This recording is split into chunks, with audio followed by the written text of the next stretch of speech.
नेपालमा चुनावको माहौल तातेको छ, तर तनाव पनि सँगसँगै बढेको छ। एकजना प्रमुख उम्मेद्वार अस्पतालमा छन्, सडकमा भने झडप। आखिर के हुँदैछ त?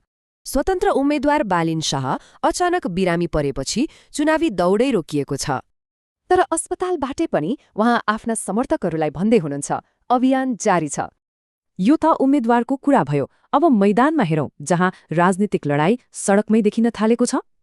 पार्टीहरू बीच आरोप प्रत्यारोप त छँदैछ, अब त कार्यकर्ताहरू बीच हात हालाहालको अवस्था छ।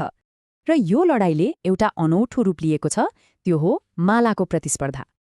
विश्वास लाग्दैन, तर कांग्रेस नेता गगन थापाले 125 किलोको माला लगाउनुभयो। त्यस्तै उज्यालो नेपाल पार्टीका कुलमान घिसिङको लागि भने 20 किलोको माला तयार पारियो। तर कतै झण्डा जलाउने, कतै अपमान गर्ने घटनाले भने अवस्थालाई झन बिगार्दैछ। यस्तो अवस्थामा सरकारले सुरक्षा व्यवस्था कडा पारेको छ। उच्च प्रहरी अधिकारी खटाउनेदेखि अवैध चन्दा उठाउनेलाई कारवाहीसम्म सरकार सक्रिय छ।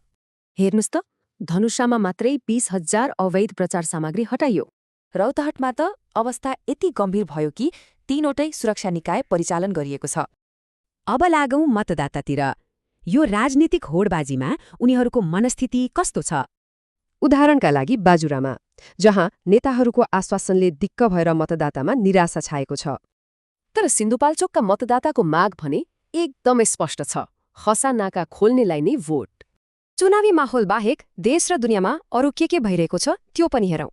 जस्तै नेपालको निर्यातमा प्रशोधित खाने तेलको हिस्सा झण्डै आधा छ। उता अन्तर्राष्ट्रिय जगतमा 50 वर्षपछि फेरि मानिसलाई चन्द्रमामा पठाउने तयारी हुँदैछ।